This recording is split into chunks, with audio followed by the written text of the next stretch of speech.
Up first is someone who should have received double exposure considering he fought both Spider-Man and the X-Men, and I love him, and he actually did beat Spider-Man, Dr. Karl Lykos, also known by the cooler name Sauron. He's a two-part act. He starts out as Dr. Lykos, a semi-regular human geneticist that must absorb the life force of living things to survive. Then the magic happens when he absorbs the life force of a mutant. That's when he turns into his fursona Sauron, a pterodactyl-like humanoid. So like body of a man but green and ripped, and a pterodactyl head, tail, and wings.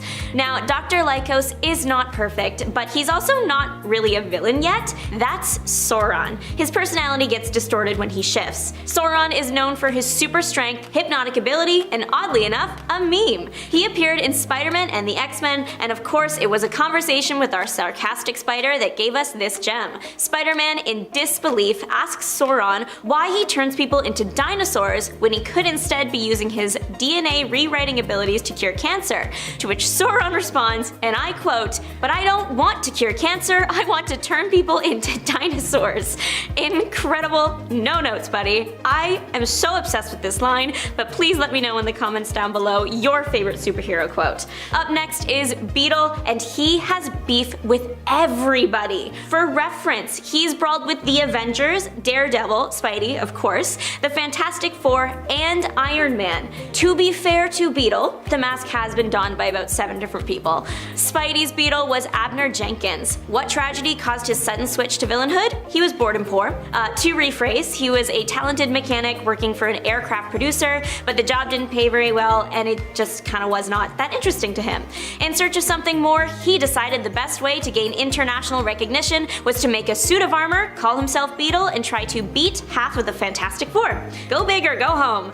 One of his big ideas involved kidnapping Dory Evans, the Human Torch's girlfriend. This plan was foiled by, of course, Spider-Man. Next villain was actually commissioned by someone we already know, J. Jonah Jameson. Jameson loves nothing more than seeing Spider-Man suffer, so much so that he commissioned a robotic expert, Spencer Smythe, to create the now iconic Spider Slayers. The first couple rounds of the robot suits, they had designs that have very strong coils to trap Spider-Man, and they were equipped with the ability to track spider DNA. Anything with spider DNA. This went just about as well as you're thinking. Spidey led the villain into a different spider exhibit, and the suit promptly had a breakdown. The first Smythe did make it to suit 6 before it was ultimately his undoing. Then his son took up the mantle, Mr. Alistair Smythe, now hating Spider-Man to the extreme because in a roundabout way, Spidey killed his dad.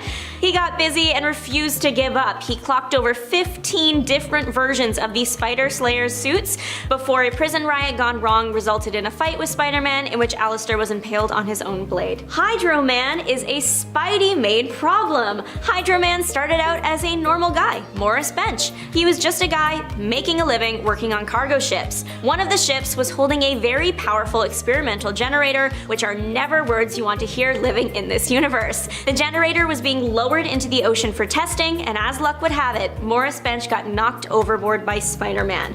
Upon rescue, poor Morris began to sweat, or so he thought. One pub trip later, and to his shock, he discovered that he could turn himself into water. Though we have yet to see Hydro Man in the MCU, the water elemental in 2019's Spider-Man Far From Home is a close second. Producer Eric Carroll stated that he's of course inspired by a B-list Spider-Man villain called Hydro Man. Though the elementals turned out to be fake, a couple were based on very real villains, in the Spider-Man universe anyway. I'm not saying I agree with our next villain, but I can't deny that she has a point. Coldheart, she's a skilled swordswoman, martial artist, and owner of 2 cryonic swords that freeze objects instantly. Coldheart believes that superheroes commit crimes against humanity too great to be ignored. When a hero saves a city, or sometimes even a planet, it comes with a lot of destruction and innocent civilian casualties. One of these civilian casualties once was what caused Kateri Deserantos to turn into Coldheart. Her son Joey was killed in a brawl between an unnamed villain and hero. Since that day, Kateri vowed to get revenge on the superheroes of the world. It's implied that she had acted out her revenge on a few heroes using a suit provided to her by the agency she was working for. She did go after Spider-Man, but stopped her pursuit after Spider-Man saved another villain's child. The child begged her to spare him, and he quite literally thawed her heart. What thawed mine was the Christmas edition for Miss Coldheart and the story of her arrest. It It's no secret this woman has been through it and she misses her son so much that she still gives him Christmas presents. Spider-Man tracked Coldheart to her apartment, seeing her through the window gifting presents to her family. She was shortly arrested after, and when Spider-Man entered the premises, he discovered that her family was actually inanimate dolls. Feeling sorry for her, he left a gift at her prison window, a framed photo of her family. Our next foe not only fought Spider-Man physically, but also mentally. Miles Warren, later Jackal, was a biochemistry professor at Empire State University. While teaching there, he fell in love with his student, Gwen Stacy, Spider-Man's girlfriend at the time. When Gwen Stacy did unfortunately die, Miles blamed Spider-Man and began attempting to clone humans. This is when he turned into the villain Jackal. He worked to create clones of Gwen Stacy and Peter Parker, and through analyzing Peter's cells, he discovered that Peter was Spider-Man. He succeeded in creating a horrible version of Gwen that could degenerate any living thing she touched. He also created a clone of himself that Spider-Man had to defeat to save his best friend. Jackal is incredibly smart, strong, and agile. One of my personal favorite villains on this list is White Rabbit, civilian name Lorena Dodson. She had a good life. She grew up in a wealthy family. It was just a bit boring for her. She married a significantly older man at age 25, which ended up turning into the catalyst for her life of crime. She killed her husband and used the inheritance she received from the accident to purchase all the tech she'd need for her new crime-filled lifestyle. White Rabbit is incredibly intelligent and grew up reading to escape her mundane life. The novels later inspired her criminal activities. She ended up planning a Lewis Carroll-inspired robbing spree with popular Spider-Man villain Venom. Why Lewis Carroll? He wrote Alice in Wonderland, and she's White Rabbit, one of the characters. Some of her other robberies include fast food restaurants and book fairs. I love her, she's camp, and I'm obsessed. She later was hired as part of a villain army to kill, surprisingly not Spider-Man, but Mr. Negative. Mr. Negative originated out of a gang in China called the Snakeheads, which was heavily involved in human trafficking. During a trip in which he was helping transport slaves from China to the USA, the ship crashed and he stole the identity of Martin Lee, a deceased slave. Upon arriving in New York, the now Martin Lee went in search of fellow snakeheads in the city, but they were all deceased. He was captured and brought to a chemist that performs horribly illegal and mostly fatal tests on vulnerable individuals. The current tests are for a substance called D-Light, which gives survivors powers related to the Dark Forest. For Mr. Negative, that means super strength, reflexes, and a healing touch, as well as a corrupting/brainwashing touch. Despite his name though, technically he's not all negative. Martin Lee still lives within Mr. Negative and is kinda like the kind alter ego, whereas Mr. Negative is the demonic, later turned New York crime boss half of him. As to why he was sought after by a mini-villain army, when another Spider-Man villain, the Hood, aims to rule New York, specifically the criminal underworld, Negative does not yield, and it basically starts a turf war. Mr. Negative later went on to help power up another Spider-Man villain known as Hammerhead. Hammerhead's life has never been easy. He was hit in the head with a hammer as a child by his father. He later ended his father's life in order to join a mob. His next head-related injury came from an alley fight. His skull was shattered and then replaced with one made of steel. That's kind of where he got the name the first time. The guy went through a series of gang wars before getting to his next head injury, this one being a gunshot through the back of his head. Mr. Negative, remember him? He offered to replace Hammerhead's whole upper skeleton with one made of adamantium, a practically indestructible material. Hammerhead now enjoys super strength and of course, durability. Hammerhead's last injury actually happened right beside another extremely popular Spider-Man villain, Black Cat. She was head of her own gang at one point, and Hammerhead was her second in command. I am biased because I am a cat person, and Black Cat has been my favorite Superman villain since I was a little girl. Honestly, I'm shocked she hasn't officially shown up yet. There have been many tries to get her on the silver screen, most recently the cancelled film Silver and Black. A character was introduced in the Amazing Spider-Man film series that was intended to become Black Cat, but the third movie was never made. Black Cat is most known for her bad luck. With the average black house cat, you have nothing to worry about. With her though, use a 10-foot pole. She had cyber enhancements done to her body that literally affect whether or not you will experience bad luck. Her suit has sharp claws, enhanced strength, and she is highly skilled in many martial arts. She takes after her father, a master thief who encouraged her to always be the best version of herself. Number 10. The Spectre. Let's start off with a different type of immortality, one coming from a character who was never mortal to begin with, kinda. The Spectre first appeared in More Fun Comics number 52 back in 1940.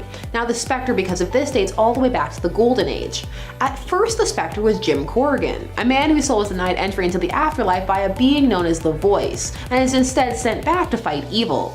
This, however, was after he was murdered. He would create a costume and call himself the Spectre. However, the version fans would become more familiar with, and who would become the more iconic, was the Silver Age version, which would tweak the Spectre to a spirit of vengeance, who would possess hosts and have them act as a vessel for delivering his brutal brand of justice. This way, you could still also have the Jim Corrigan backstory, but the Spectre could also possess other characters, like for example, Hal Jordan. He was the Spectre after he snapped and killed the entire Green Lantern Corps and Sinestro. But it's fine, it was parallax. I mean, you'd think a cosmic being would know that, but it doesn't matter, except the retcon, so no one has to feel bad. The Spectre has waned in popularity in the modern era and isn't seen anywhere near as much as he used to be. Number 9, Franklin Richards. The son of Reed Richards and Sue Storm Richards of the Fantastic Four. Franklin possesses a terrifying Omega-level power set that has only grown over the years. Franklin first appeared in Fantastic Four Annual number 6 back in 1968 and only just became a teenager. Happy birthday. Now, Franklin's immortality is implied because, well, you'd have to jump through some hoops to explain it via his power set. But he has been placed on the same level as the Celestials and depicted as one of the last beings alive at the end of the universe, just chilling with Galactus. The cosmic set have already taken notice of Franklin because he can essentially do anything. Because of this, he is a very desired player on all sides because he's also so dangerous. Hence why in canon at the time of this recording, the mutant separatist movement wants him on their side and not allied with his human meta-powered parents, or mutate-powered. He has been shown in certain future timelines to be able to kill Celestials. So in short, Franklin Richards is one to sit up and take notice of. It almost makes his superhero name Powerhouse sound cool. Almost. Number 8, the Hulk. The Hulk is currently, at the time of this recording, in a comic called The Immortal Hulk. And it means what it says. The Hulk is immortal. And this isn't the only time he has been depicted as such. In the very depressing storyline The End, he was shown to be the last person on Earth, utterly alone after his counterpart Bruce Banner died. Hulk is loneliness there is. In the Immortal Hulk, Banner cannot die properly and instead is dragged back to life by the Hulk if his form is killed. The transformations in this comic are depicted as monstrous and Cronenberg-esque, and the punishment the Hulk can take is immense, such as having his whole body cut up and separated into jars. This is while his mind stays intact and he can just watch what's happening to him. There are some truly horrifying prospects attached to proper immortality. The run started off as a really solid horror and then kind of started diving into multiple personalities and a companion who wanted to be the Hulk because he was allowed to be angry. Remember when the Hulk was sent to space? How about his friends and allies and how they fear him and never really trust him? How about how he lives life, drifting from place to place? How he's a danger to people that love him. The right to be angry. Okay. In at number 7, the Phantom Stranger. This is another cosmic entity, and this one with no origin by design. Who is the Phantom Stranger? No one knows. The Phantom Stranger first debuted in Phantom Stranger number 1, all the way back in 1952. Who is he? Well, he is a mysterious figure who just kinda shows up when he is needed. Sometimes, not all the time.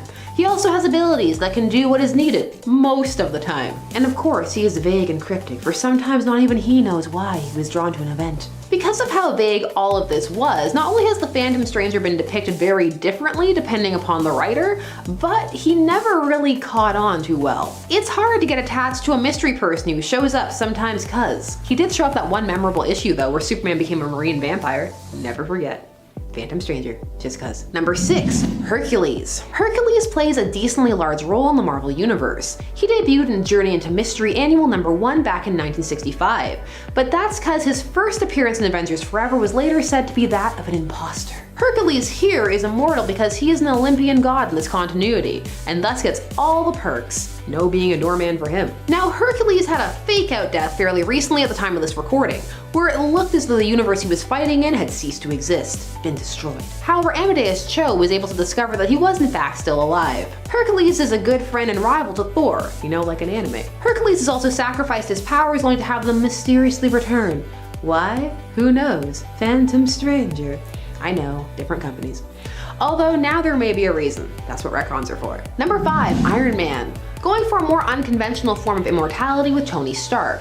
Now Tony is very frail, even by human standards. For a time he needed to be in his Iron Man suit just to survive. and despite all the enhancements he built into his suits, at one point fusing them to him permanently with nanites, he was still brutally killed by his friend Captain Marvel Carol Danvers. This was during Civil War II, and it was because he didn't want to arrest people before they did crimes. However, Tony did not die. No, he managed to AI himself and then build a new body, which has led to an interesting arc in his 2018 run about AI rights. You know, like those Voyager episodes. So Tony can be immortal since he has found a way to transfer his consciousness into a digitized format, and hence make himself downloadable into robot bodies. However, every now and again, he must contend with the idea of, is he real? Does he have a soul? Are we just supposed to pretend he's real, Tony, and forget Civil War II happened? Probably. Number 4, Wonder Woman. Wonder Woman is an interesting case because no matter the origin, there is always at least implications, if not the downright statement, that she is immortal. Be she made of clay or the daughter of Zeus. Indeed, for a time, all Amazons on Paradise Island, later renamed Themyscira, were said to be immortal. Diana is a goddess and a warrior, and a compassionate leader, walking an intriguing balance of kindness and pragmatism. That is hard for all writers to capture. And of course, she is a staple in some of those "it's a dystopian future but Wonder Woman is still here" stories. This is part of why some fans love pairing her with Superman. As while it varies, he is definitely more long-lived than most mortals. Number 3, Thor. Thor is meant to be immortal as he is a god from Asgard, but Thor keeps dying. Now, he is meant to be extremely long-lived, but for all intents and purposes immortal. However, Thor has been killed on more than one occasion, most recently by Captain Marvel, Carol Danvers. Thor's deaths are unique as well, for they play on his mythological origins. So instead of just vanishing, he goes to Valhalla or other realms and can continue to have adventures there. So there is the idea that even if he's gone, he's not fully gone, and people know where to go get him. Number 2, the Sentry. The Sentry is immortal. Don't ask how, they explain it, but just let it be. He took a serum that places molecules a second or two ahead in time. This activated a photosynthetic Superman-style response, which allowed him to store energy and power himself. Immortal. No matter how it came about, the Sentry is immortal, and that is part of what makes him, or made him, so dangerous for a long time. At least in terms of the Sentry's existence, which only dates back to 2000. He was two entities, both the Sentry and the Void, who was a dark mirror to the Sentry. So if he existed forever, so too did the Void. It was part of why the Marvel Universe was made to forget about him, which was the crux of his retconned-in origin story. At the time of this recording, his two halves have fused, reconciled. Where does it have to go from there? We shall see. And in at number 1, Dr. Manhattan. John Osterman's whole life changed after the accident that transformed him into Dr. Manhattan. He was the Watchmen universe's only superpowered man, a being of pure energy who recreated himself outside of time and space, and changed everything. Dr. Manhattan has only grown more and more distant from people and the world, largely because he can exist outside of time, seeing all of it simultaneously. He is completely immortal and omnipotent. And of course, there was Doomsday Clock, which brought the Watchmen and DC universes into proper contact with each other, and which essentially concluded with there's gonna be more timelines and crises and a crossover. 100% worth a wait of 2 years. Starting us off today is a little guy who goes by the name Dr. Psycho. Now, Wonder Woman, being a warrior-bound Amazon, sometimes daughter of Zeus, is one tough lady, and as you'd expect, a good chunk of her opponents are equally, if not more, physically intimidating and pack one heck of a punch. And then there's Dr. Psycho. Dr. Psycho is not physically intimidating at all. He is 3'9" with no kind of super strength. But what Dr. Psycho lacks in physicality, he makes up for in being absolutely psychotic, but also one of the strongest telepaths on the planet. Psycho can match up to Martian Manhunter in terms of his telepathic prowess, and can control multiple different minds with his powers at the same time. On top of that, he is just so incredibly sadistic. When combined with that absolute power, he can cause a bad day for even someone as capable as Wonder Woman. And before we move on, I'm curious, who are your favorite underappreciated villains in not just comics, but in any form of media? Let me know down in the comments below. But next up on the docket for today is Lord Deathman. The Japanese crime boss known as Lord Deathman has battled Batman both in American comics and in Japanese manga, using his powers to seemingly overcome death itself, able to rise from the grave no matter what his injuries are. In his first appearance in Batman 180 in May 1966,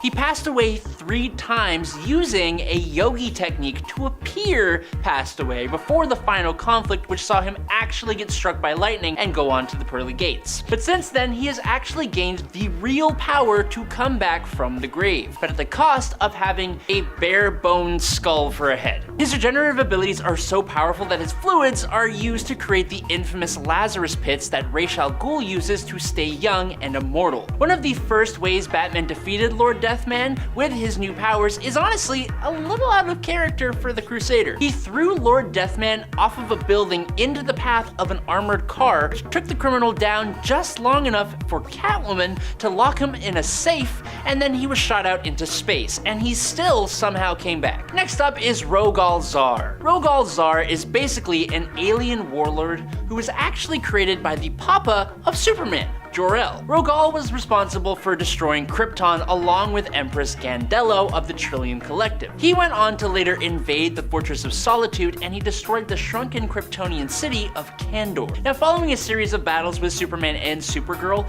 the pair were only able to come out on top when the Girl of Steel used a Phantom Zone projector to send Zaar to the Phantom Zone. Now, all of that is pretty impressive, but what really sold a lot of people on his actual raw power was later on, when Rogol escaped from the Phantom Zone, leading an army of criminals, including General Zod, who then turned on him. He did battle with Superman, Supergirl, General Zod, John Kent, and even Crypto the dog, all at the same time, until the Thanagarians showed up and put Zaar in permanent stasis. Clifford Smek was a participant in a government experiment which caused him to tap into the quantum field, which allowed him to then manipulate dark matter. Now, we have no idea what that really means because we don't even really know what dark matter is, but in DC Comics, the dark matter in Major Force's body allows him to do incredible things like absorb energy, fly, regenerate, and even create light constructs like a Green Lantern can. Another side effect of all this concentrated energy inside of him means that he will go off like a nuclear boom boom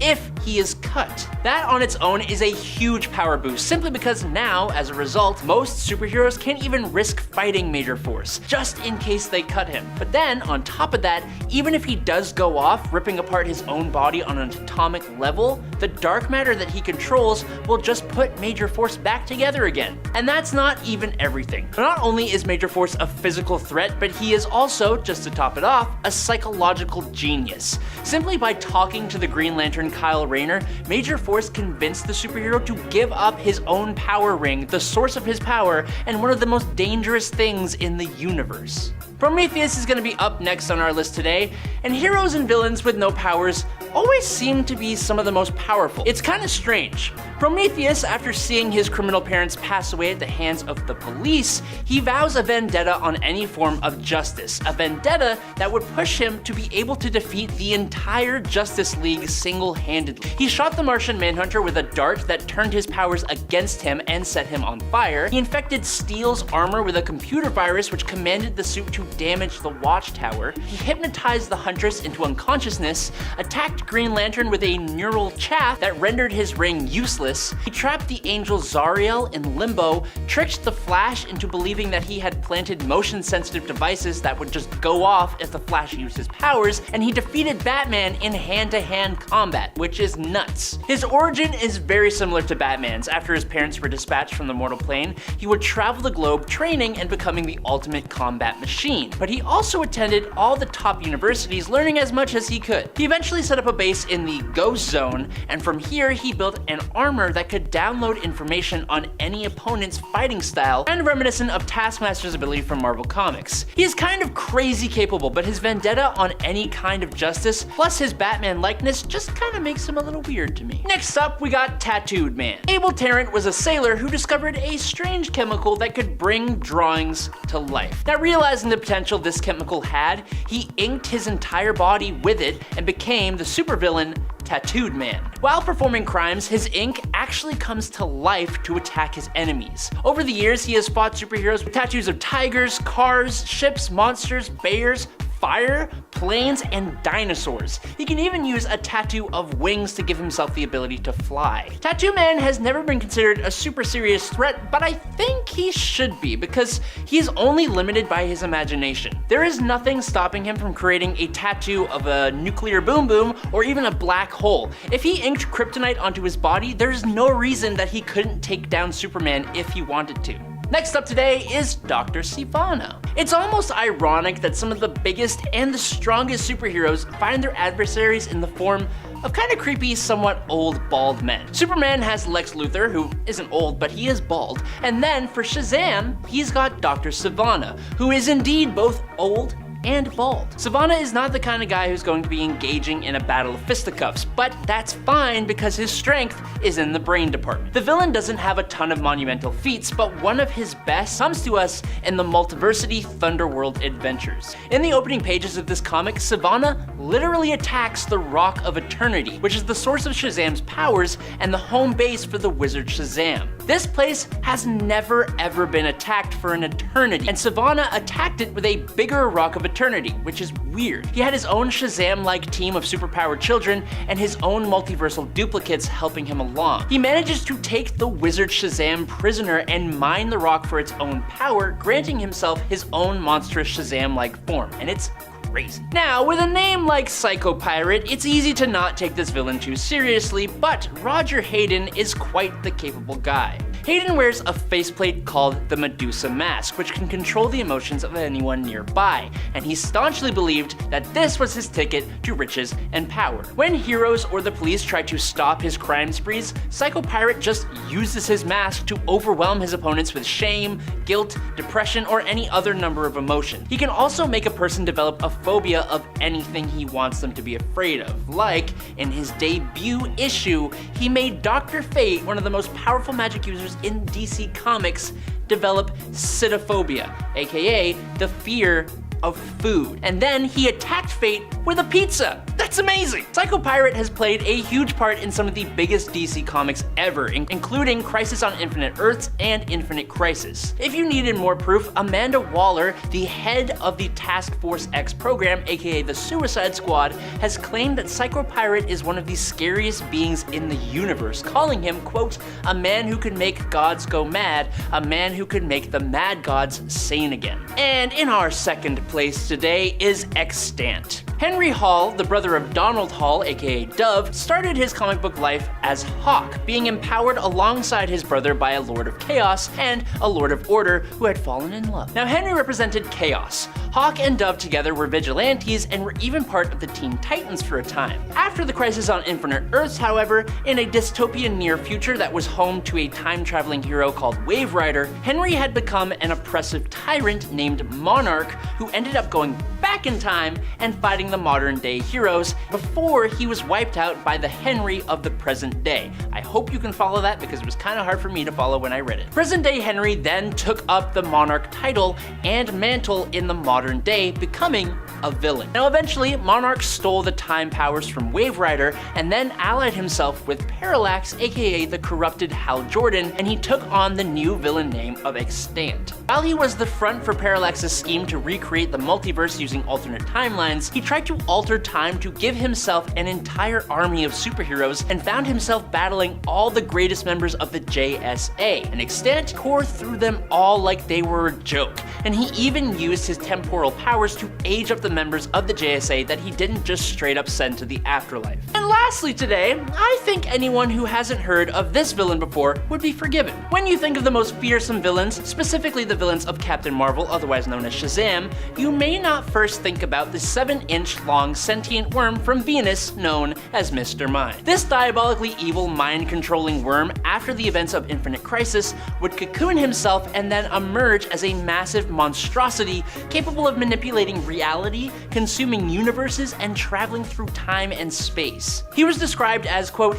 eating years and events from this universe's history, altering the Earth with every flap of his giant wings. It took a combined effort from Booster Gold, Supernova, and Skeets to defeat Mr. Mind by trapping him inside Skeets' shell, which was fortified by the Suspendium. Then, Booster Gold threw Skeets through time with the help of Supernova to the day that he was first discovered on Earth by Dr. Sivana, and then he's trapped in a time loop forever. So they didn't actually end him or defeat him, they just trapped him. This all-powerful, mind-controlling 7-inch long worm. Sam Guthrie, aka Cannonball, has been both an X-Man and an Avenger, and due to his apparent status as an external, is believed to be immortal. His powers are based around the ability to generate thermochemical energy and release it from his skin, then using that energy to propel his body through the air at fantastic speeds, effectively making him, as his name states, a human cannonball. Compared to the rest of this list, he is definitely lacking in the variety of powers department, but really,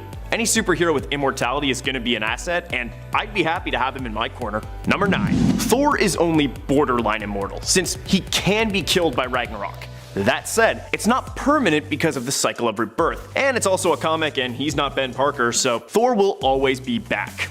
At least, that's what it appears to be anyway. Regardless, Thor's powers are well known, especially given his prolific role in the Marvel Cinematic Universe. But let's take a quick look at those. Obviously, we have superhuman strength, speed, durability, and, as long as he's eating the golden apples, stay in his physical prime. And with Mjolnir, he possesses dimensional transportation, a form of flight, and weather manipulation, and that's more than enough for me to say he's worthy of being on this list. Number 8. I am gonna call this one potentially immortal, simply because while he can die, he's also been seen living 800 years in the future in the X-Force/Cable one-shot Messiah War, so seemingly, as long as no one kills Deadpool, he'll keep living. And given this character has, or should have been killed more times than I can count, killing him doesn't seem to be enough to stop him from coming back. So, I'm gonna go ahead and add him to this list. Number 7. Yep, Superman's immortal, at least as long as he isn't killed. Although, let's be real, that hasn't stopped him yet either. Action Comics 1000 depicted a story of Superman bidding farewell to the Earth, and more specifically, his parents, shortly before it would be consumed by the sun, confirming that Superman could not die of natural causes. But also, in a sweet moment, we witness Clark question life, even now that he's billions of years old. We see him question what it was all for and why he keeps coming back. We already know Superman is strong, but that goes without saying. But even with everything he's experienced over the length of his incredibly long life, we see that the true strength of Superman is in his considerate nature and the strength of his heart, even in the last moments of the Earth. Number 6. Artemis is actually a fairly new character, not to be confused with Artemis Croc. This, fully known as Artemis of Bana Migdal, is an Amazon who left to recover the Bow of Ra, and became an ally of Red Hood and Bizarro in the process. Much like Wonder Woman, Artemis is immortal thanks to being a child of Hera, although she can be killed in battle. She basically has the same base set of powers that Wonder Woman possesses: superhuman strength, agility, stamina, durability. So if Wonder Woman can make the cut on this list, I'd say Artemis is definitely worthy. Speaking of which, number 5. While Wonder Woman has always been semi-immortal, as of her New 52 relaunch, she's actually been fully immortal. And considering she was impressively strong before that, adding the powers of superhuman speed, accelerated healing, and flight pretty much clinched her being on this list. Heck, she's even gained the powers of Ares, the god of war, so add that to her ever-growing list. And let's face it, with Gal Gadot being her new face, how can you not love her? Number 4. The Phantom Stranger is an interesting immortal, specifically in that he doesn't even seem to be killable. The guy has had his heart removed and still didn't die. His origins are as of yet unknown, but several stories have circulated, including that he's a fallen angel who chose no side between heaven and hell, and thus must walk the earth for all eternity.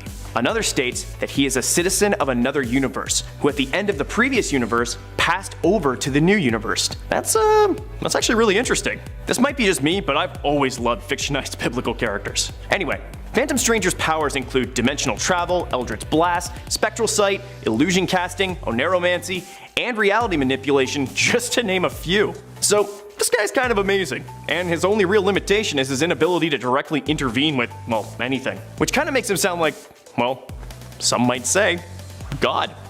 Number 3. Yep, Dr. Manhattan couldn't be missed on this list. He's insanely powerful, seemingly impossible to harm, and can restore his body when disintegrated and be just fine. He doesn't breathe, he doesn't eat, he doesn't sleep, and just to top it all off, he he's immortal. He's basically one of the most powerful beings in the DC universe. As far as being a hero goes, however, he's always kind of towed the line. As far as immortals go, he's similar to Phantom Stranger in that he seems to be disconnected from humanity and only intervenes when he feels it's necessary. So given his power levels and immortal status, and that god attitude, he's on the list. Number 2. Yeah, the fact that the Phoenix Force has ever been stopped is amazing to me. I mean, the Phoenix Force is an ancient cosmic entity that represents life that has not yet been born, and the forces of creation and destruction. It's immortal, and was born of the void between states of being. Its very birth just sounds like a god. In addition, it is the nexus of all psionic energy in all realities of the Omniverse, and is among the most feared beings in the entire universe, and is able to cut and regrow any part of the universe, as well as destroy it entirely. And given the aliases it's had over the years, the World Destroyer, the end of all that is, the Big Bang, Chaos Bringer, and Ravager of Worlds, I think it's safe to say that this immortal cosmic entity's strength is pretty boundless. Now if they could just make a good movie about it. Number 1. I'm surprised I don't hear more about the Sentry. So, the Sentry was originally named Robert Reynolds, a middle-aged man who obtained his power from a special serum he took as a boy. The result was he obtained immeasurable power, but another being came to be, known as the Void. The Void turned out to be Robert's other half, and as long as the other exists, the other can never die. They will always come back. And, in the most recent volume of Sentry from 2018, the Void and Robert have finally merged together, becoming whole once again and possessing power greater than they ever had while separate, which was already pretty much off the charts. So who knows how powerful this guy is now. That said, an immortal being who can't be stopped by a team of Avengers, gotta give it to them. That is power. With a name like Apocalypse, yeah, you're gonna be a problem. Apocalypse can't be permanently killed. He can die. He will come back though. He's the youngest on this list, I think. The baby, he's only about 5,000 years old. Apocalypse is an external mutant. That means the resurrection thing is part of his mutation. It's not a common mutation. He's special and different. He was recruited by the Celestials to join the line of Guardians. The Celestials took him away, added some celestial tech to his body, making him even more powerful than when he started. To stay alive as long as he has, he must hibernate like a bear. Then when he wakes up, he makes a mess and goes back to sleep. One time, he woke up and then almost immediately tried to start a war between humans and mutants and take over the world. Apocalypse can regenerate himself from a single drop of blood. He can alter his body in a variety of ways, like make himself taller. He can fly, disintegrate you with a little tap of the finger, teleport, wield magic, absorb energy, plus more. He's someone you want on your side. Thankfully, in the end, he joins the X-Men by agreeing to live on Krakoa and follow the laws there. Picture the sun, like at its blazing peak. That's a lot of energy and power, right? Now multiply that by 1,000. Not to be your 8th grade math teacher with an odd math question, I swear, I'm going somewhere. That somewhere is Surtur. Surtur has all that power as established in Journey into Mystery 104. It also establishes that he can create a circle of pure flaming energy that is powerful enough to destroy an entire galaxy. That's just him, as himself. No absorbing other power or wielding anything. But he can wield, if you were wondering, specifically the Twilight Sword, or the Sword of Doom. It was made using a galaxy that blew up and is now constantly on fire. It's called the Burning Galaxy, because what else would you call it? In a bit of tragedy, or irony, or however you want to view it, the sword ended up being Surtur's demise in the end. So with all his power, Surtur can be killed, just only by an object of immense power greater than 1,000 suns, or when he's not tied to one. The Twilight Sword was almost kind of like a Horcrux for Surtur. The first time he was beat, Thor had to destroy the sword before they could destroy the demon, and then the second time he was beat was using the sword. The sword was no longer tied to him, so it meant that his head could take a permanent vacation from his body. But just because the demon has been beat doesn't mean it was easy. He is less a physical energy and more just unstoppable force. Dormammu against Thanos is an interesting case. There is no denying that Dormammu is intensely powerful. His power comes from where he rules and lives, the Dark Dimension. When he's in there, it has been established that there is no fight that he can't win. He also has all the demons of the realm at his disposal, making a pretty terrifying army. But since he draws his power from his dimension, when he leaves it, he gets weaker. So in the event that Thanos were to fight him or face off somewhere that wasn't the Dark Dimension,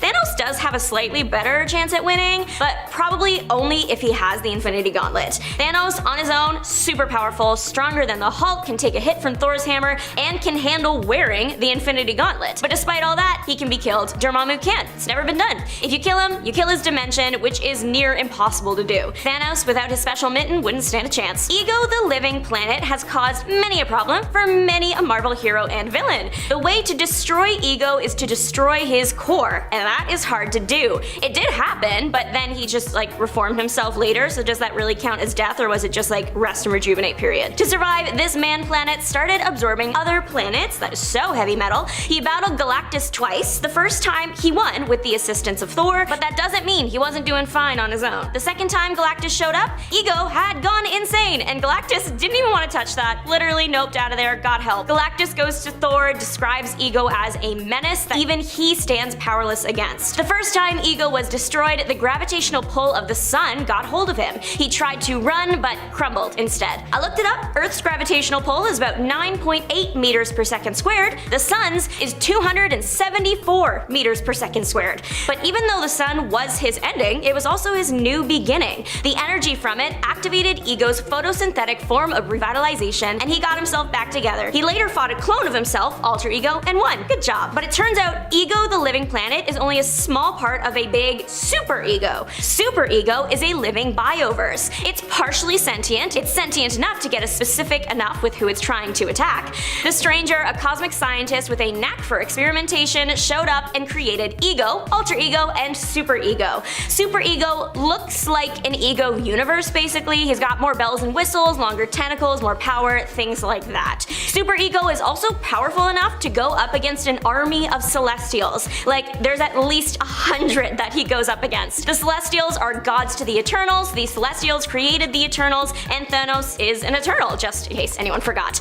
Super Ego is presumably defeated, but it took a long time. Thanos has mentioned fearing Galactus before. In Thanos Annual 1, future Thanos shows past Thanos that they scrap with Galactus, and past Thanos says, "Am I out of my mind taking on that cosmic powerhouse?" Later in the same issue, future Thanos shows what he considers to be the top of the power pyramid. Galactus is in the bottom row, but that's out of every being Thanos has ever encountered and fought. He's on the same plane as Odin, Zeus, Stranger, Kronos, and a Celestial. That's a good lineup. Galactus is literally known as the Devourer of Worlds. He is a cosmic being, so he has the power cosmic. It's just unlimited cosmic energy, that's what it is. Battles between Galactus and other equal powers have literally shifted reality. He is considered by Nova Corps to be a universal threat, much like Thanos. I agree. His main weakness is his power has to be nourished. The nourishment in question: planets, whole planets. If he doesn't eat planets, he will starve and die. But if he eats extra planets, he gets extra power. He has gone up against the Mad Celestials and beat one, but there were 4, so he was outnumbered. Galactus is destined to be around forever and can move faster than the speed of light, despite the fact that he's 18 tons and just under 29 feet tall. He has the power to throw devastating energy blasts, teleport, resurrect the dead, manipulate souls, mess with time, so the stones are probably not needed for him, except for one thing. See, Galactus, while he is a villain, he eats planets, he doesn't want to do that, he has to. So he did go out for the Infinity Gems in Thanos 4, but was going to use them to alter his own being to not be a planet eater anymore. It didn't work, but it's a thought that counts. So the Celestials, as established previously, they made the Eternals. The Celestials go from planet to planet, visiting the people there. They basically are trying to find a species worthy of having Eternals. That's their main mission.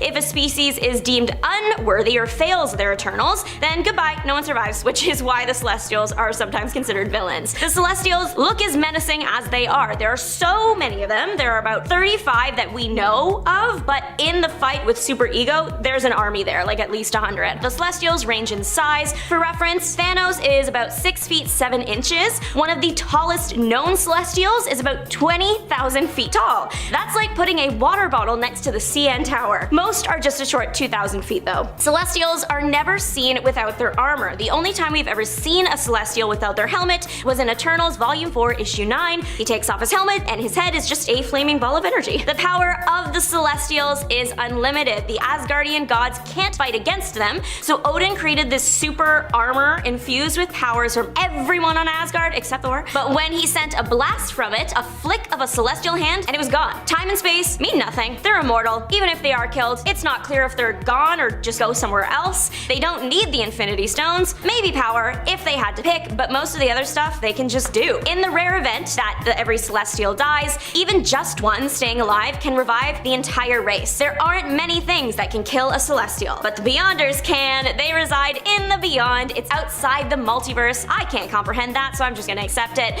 They were the creations of the Celestials. A Beyonder kid created Secret Wars, that weird gladiator match from the 80s. A child did that. An adult is so much worse. The Beyonders launched a coordinated attack where they all attacked the Celestials at the same time and killed all but one.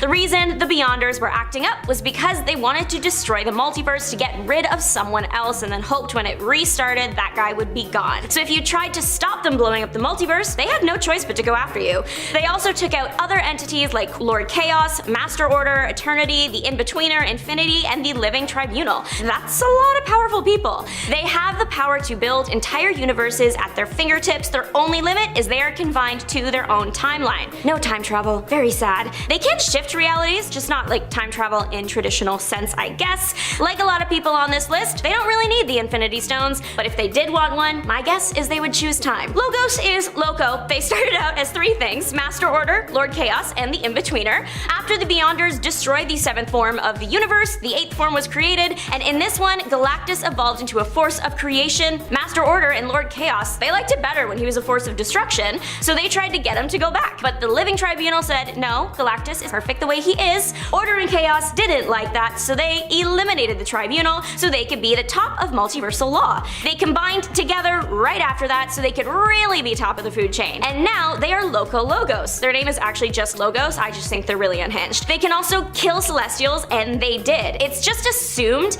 that Logos has unlimited power. Master Order and Lord Chaos were regarded by a gauntlet-wielding Thanos to be more powerful than Galactus, someone Thanos already thought was immensely powerful. Thankfully, Logos was split back into his 3 pieces. He was too powerful otherwise. I just briefly mentioned the Living Tribunal, and he's the representative for someone called the One Above All. That's also a Celestial's name, but this ain't about him. The One Above All here we're talking about is literally the top of it all. He's all things lovely and good. His twin though?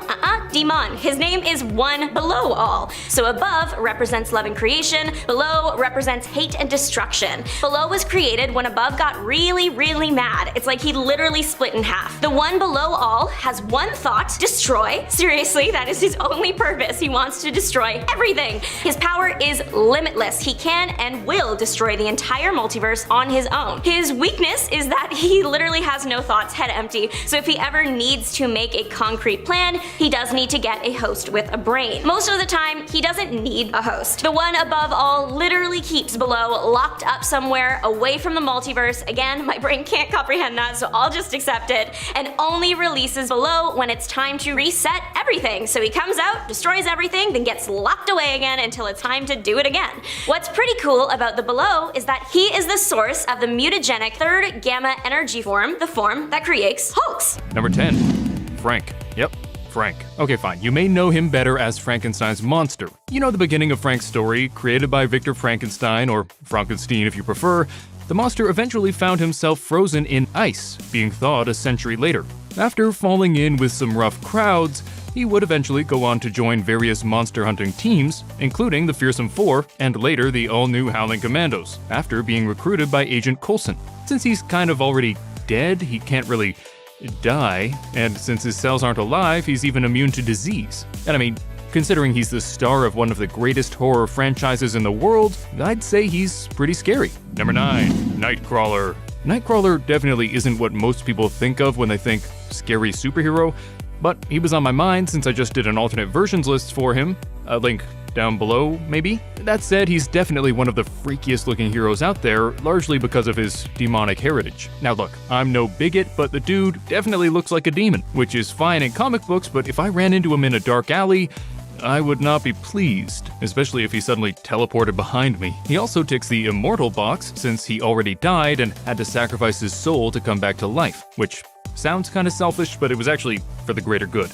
Long story. Number 8. Deadman. Boston Brand was a circus acrobat, but after being murdered, he made a deal with Ramakrishna, a Hindu goddess, to give him powers to find his murderer. But he's a decent guy, so if he sees someone being bad while he's finding the murderer, he stops them by possessing people. This led to him working with various super teams, including Justice Society International. And I gotta say, this was a pretty easy choice, since Deadman is a spooky, spooky ghost, which instantly gives him both immortality cred and scary cred. Making my job easy. Another nice thing is that he looks a lot more villainous than most heroes, which also means he looks pretty darn scary. Sometimes. Other times he's a bit goofy, but we won't talk about those times. He's scary, he's immortal, he's on the list. Next, number 7, the Immortal Hulk. Yeah, Hulk in general is pretty scary and pretty immortal, but Immortal Hulk is even scarier and even immortal. Not only does he have a healing factor keeping him young and strapping, but the whole point of the character is that this Hulk keeps bringing Banner back to life whenever he dies. So yeah, that's pretty darn immortal. Immortal Hulk, unlike other modern versions, only comes out in the evening if Bruce Banner is injured or dead, and apparently Immortal Hulk is the most powerful one yet. So not only does he look terrifying, but he's also even stronger than previous incarnations. Plus, as I said, he only comes out at night, and we all know nighttime is super spooky. Number 6, Ghost Rider. I think we all knew Ghost Rider would be on here. I doubt I need to really explain why he's scary, but in case you're totally lost, he's a biker with a flaming skull and demon chains who can consume souls and cause you to feel every bit of pain you've ever inflicted on someone. So yeah, probably not great to run into in a dark alley, especially if you're a jerk. In terms of immortality, it's stated in Ghost Rider's Heavens on Fire number 6 that only God can destroy a Ghost Rider, since he created them. True, the concept of God in the Marvel Universe is a bit shaky, so this might not be meant to be taken literally, but I think it's fairly safe to call them immortal. Number 5, Venom. When it comes to scary comic book characters, Venom is definitely one of the first a lot of people think of. I know he gave me nightmares as a kid, although I also had a talking toy of him, which was my favorite. Represent. Venom is freaky not only for his terrifying appearance, but also because the idea of having an alien symbiote latch onto me and control me sounds awful. However, the most terrifying thing about Venom is talking about him/it/them. Am I talking about the symbiote? The combination of them? Which version of the combination? Who's with the symbiote? Which of the dozen retcons are we referring to? And how many people will yell at me in the comments if I get it wrong? Seriously? It's a nightmare. In terms of immortality, we haven't really seen a symbiote latch onto a host for long enough to know if they're immortal that way, but the symbiotes themselves are believed to be, so I think that counts. See? Confusing. Number 4, Swamp Thing. Swamp Thing is definitely among the lesser-known superheroes on this list. Some people may not even be aware that he's a good guy, since characters based on horror tropes tend to be pretty evil. But hey, as we learned with Frank, you mustn't judge a book by its cover, even if it is a pretty scary cover. Swamp Thing came into being when scientist Alec Holland had an incident with his biorestorative formula, causing his consciousness to enter a nearby swamp. This consciousness was then able to enter any plant life and use it as a body of sorts. Despite its horrid appearance, Swamp Thing would go on to find love and fight to protect humanity and nature. And yes, the Swamp Thing is immortal. As long as there is plant life somewhere in the universe, there's somewhere for Swamp Thing's consciousness to live. It's like he has like 8 gazillion Horcruxes, except he doesn't have to split his soul. Not too shabby. Number 3, Lobo. Lobo is a big, strong, loud, arrogant, violent blowhard from the planet Zarnia. He's also, full disclosure, one of my favorite characters, so I'm a wee bit biased here. That said, he definitely fits the criteria. Immortal? Check. He's such a wacko that he was straight up banished from the afterlife. Scary? Check. Freaky looks aside, his name translates to "He who devours your entrails and thoroughly enjoys it." And the main man lives up to that name, having exterminated almost everyone on his home planet, including children, with flying scorpions. Yeah. Lobo was created as a parody of all the 90s comic books that were hell-bent on being super gritty and dark and intense, and he is definitely all of those things, with a tongue planted firmly in one's cheek. Number 2, Spawn. The thing with this list is that most superheroes look, well, heroic, which generally means they don't look very scary. Not so with Spawn. Al Simmons was a cop who was murdered and sent to hell, only to make a deal with Malebolgia to become a Hellspawn, in exchange for seeing his wife one last time. And he's pretty darn cool. Sure, the 97 version looked a bit more like a WWE character than Demon Spawn, but if you want any proof that he's a scary dude, check out the trailer for the 2020 reboot, because my goodness, he terrifying. In terms of immortality, Spawn won't die of old age, and generally won't die of anything unless beheaded by a weapon of heaven. Or if you manage to kill him in the Dead Zone, an alley on Earth that counts as heaven's domain. So like, you should probably avoid that alley, or he'll get murdered by homeless men again. True story. Number 1, Deadpool. That's right, nerds. I don't care that I've talked about him a million times on this channel. If you give me an opportunity to slap Deadpool onto a list, I'm slapping him onto the list. For the 3 people who somehow don't know by now, Wade Wilson is a wisecracking mercenary who, through an experimental treatment, gained absurd regenerative abilities, to the point where he basically can't die. And why is he scary? Well, because his skin looks like this. Yeah, those are tumors. You're welcome. Plus, he isn't exactly the most stable person, so you kinda gotta watch your back even if he is your friend. As you may have guessed, he's my favorite hero of all time, and I am absurdly excited for him to join the MCU. Just please, for the love of God, bring back Hugh Jackman for one more movie. It needs to happen. Please. For example, we've got Armless Tiger Man. Gustav Hertz worked in a mechanical laboratory in Munich, Germany during the 1940s. Now, unfortunately for Hertz, one day his arms got caught in a machine and had to be amputated. While this is a horrible thing to happen to anybody, Gustav did survive the experience, and he was later given reading material on how to operate day to day without arms, instead using his mouth and feet to complete daily tasks. Turns out that he was really good at this. Hertz developed ridiculous skill in using his teeth and feet. He even took things a couple steps further. He sharpened his teeth into fangs so that he could bite people, and he even developed above average levels of strength and dexterity in his jaw, legs, and toes, allowing him to bend steel with his mouth, kick really hard, and throw daggers with his toes. He ended up proving how capable he was as a World War II enemy of the hero Angel and Wakanda, where he was completely destroyed by that era's Black Panther. What was really surprising was when he reappeared in Incredible Hercules number 129 to 131 in 2009. He was among a group of individuals that were the Greek god Pluto's jury of the undead, and they together put Zeus on trial and subdued Hercules himself. Past that though, Armless Tiger Man has appeared one more time in Ziggy Pig's Silly Seal Comics Volume 2, Number 1 in 2019, and let's be honest, no one really read that. Now, Hulk villains are always a fun thing to talk about because they are either super smart or incredibly powerful, both of which make for a fun read. The character Ravage is one villain that is both of those things wrapped into one, which makes it all the more puzzling that he has completely disappeared. Dr. Jeffrey Crawford was a former mentor of Bruce Banner, who used the Hulk's gamma radiation to cure himself of a debilitating neuromuscular disease, while pretending that he was trying to help Banner cure himself of the Hulk persona. Unfortunately, like a good chunk of others who subject themselves to gamma, Crawford became a big old green monster who was subject to fits of rage. But unlike a good chunk of other gamma mutates, Jeffrey kept his wits and was both an incredibly strong villain able to rival the Hulk physically, but also cunning and able to outthink the Hulk as well. He had this plan to try and become Ravage full-time instead of only temporarily hulking out. Banner had to team up with General Ross to try and bring him down, resulting in a huge brawl between the two Green Goliaths, but it was actually Major Talbot who used a cryogenic inducer to freeze Ravage, and he was kept in suspended animation at Gamma Base being researched for ways to defeat the Hulk himself, and the last mention of him was way back in 1998. What always boggles me is when a villain has an absolutely huge backstory that ties into the Elder Gods and the greater Marvel godly planes,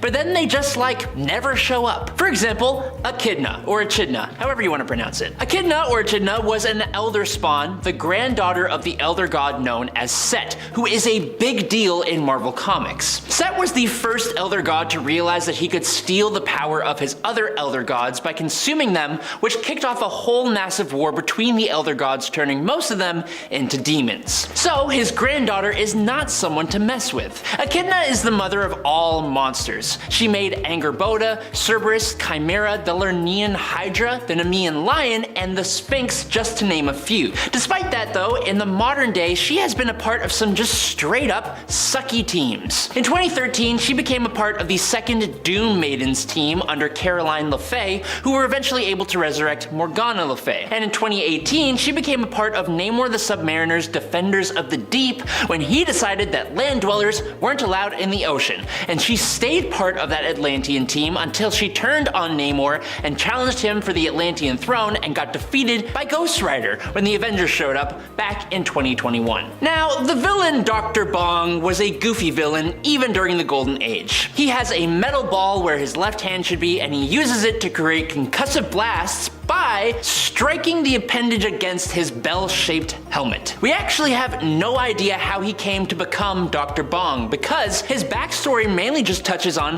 how he was a bullied kid who found power in writing and language, so then he became a very unethical reporter, and then tried to become a celebrity and joined up as a performer with a rock band where he would play different characters, and one of those performances got out of hand when his hand got cut off by a guillotine. I wish I was making that up. Now, chronologically, he then appeared in Howard the Duck number 15 in May of 1977 as Dr. Bong with random knowledge of biological engineering and sonics. He faced Howard and eventually She-Hulk, and then in 2010's Deadpool Volume 2, the villain was reimagined just a smidge bit more threateningly as Deadpool's former therapist and having cloned a team of superheroes, giving his clones regeneration abilities. He then joined a group called the Villains Anonymous, who all had run-ins with Spider-Man, and the last time he was seen was in 2014's Amazing Spider-Man Annual Volume 2, number 1. Now, this next one may be one of the more revolting villains out there, and it only gets worse when you learn that Douglas Carmody, the Bogeyman or Boogeyman, was a villain to the Power Pack, a group of kids. Carmody was in charge of the Carmody Research Labs, where Dr. James Power was working to perfect his antimatter power generator. When the Power Pack gained their abilities from the destruction of the generator, Carmody lost his job and essentially blamed the Power Pack for it all. Classic villain backstory. He then went on to hunt the Power Pack, considering them mutants even though they weren't. He stole a battlesuit from Project Pegasus, and using this suit to try and wipe out the Power Pack, he ended up coming into battle with Asgard's Warriors 3 and the New Mutants. Now, in Power Pack number 40, a demon named Nastir, I think is how you pronounce it, invaded New York City, and he turned several people, including Bogeyman or Boogeyman, into demons. And for Carmody, he basically embraced it completely, permanently staying as a demon while the others returned to normal. He tried to wipe out the Power Pack again with his new abilities, but then he saw himself in a reflection and went tumbling off a building. That was back in 1988. He appeared one more time in 1993's Cage Volume 1, number 19, facing Luke Cage, where he apparently passed away. But this isn't confirmed, and so he is basically considered missing, which isn't at all a pleasant thought. Now, similar to how the High Evolutionary created the New Men, he also created the Man-Beast from a red wolf that he genetically modified. However, unlike the New Men, Man-Beast was created using a new isotope which granted him a heightened physicality and enhanced mental capabilities, also granting him a greater level of ambition. He terrorized Counter-Earth, or more accurately, he led a revolt against the High Evolutionary, which, I mean, that isn't really so bad. That guy sucks. But he was eventually stopped by Thor before he could do real damage. He tried this 2 more times actually, being defeated by Wolverine and Kitty Pryde the first time, and then on Counter-Earth, he was stopped by Adam Warlock, who slightly devolved Man-Beast, which is kind of terrifying to think about. He would then return again on Earth as the Hate-Monger, having seemingly re-evolved back into his normal self, but then he was defeated by Spider-Man, and he was thought to be actually killed, but nope! He actually tried to stop the High Evolutionary again, infiltrating his Knights of Wundagore in the late 90s. Unfortunately for the Man-Beast, the High Evolutionary and Quicksilver devolved him back into a wolf, but he's returned from that before, so who knows? Next up is the villain known as Belladonna. Belladonna was actually a Spider-Man villain, but it's more accurate to call her a villain to another Spidey villain, Roderick Kingsley, aka Hobgoblin. But before that ever happened, Belladonna was Narda Ravana, a European fashion designer. The problem was that Kingsley was another famous fashion designer, only one that stole from other designers. Kingsley allegedly stole Ravana's designs and marketed them in the United States, stealing her success, and for that, I guess he had to pay. Swearing vengeance, Narda assumed the guise of Belladonna and put together a small group of henchmen. She used toxic gas as her main tool, creating gas that could dissolve Spider-Man's webs, taking people's lives and having her henchmen dress as the Prowler to distract Spider-Man, all for the end goal of wiping out Kingsley from the face of the earth. The most ironic part of this whole situation, though,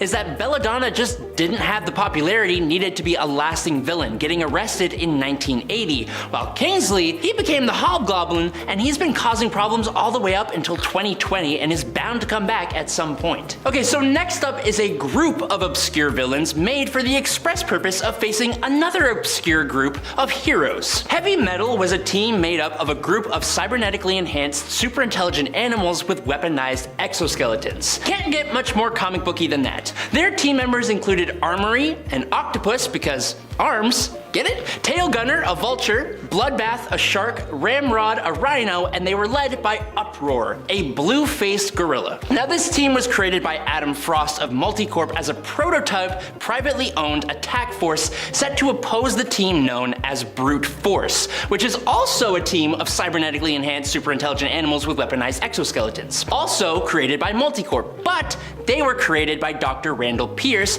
and these guys were good. Except the problem is both of these teams were really just a part of Weapons Plus, the ones who created Captain America and eventually Wolverine, and they are not exactly the best people around. Heavy Metal was around for 4 issues of the Brute Force comic in 1990, and they have never been seen since. Remember back when I talked about Echidna or Echidna, and we talked about the Defenders of the Deep? Well, this team was basically filled with water-based villains that had nothing better to do, and one of them was a guy called Tiger Shark. So get this, Todd Arliss was a swimmer who took part in the Olympic Games.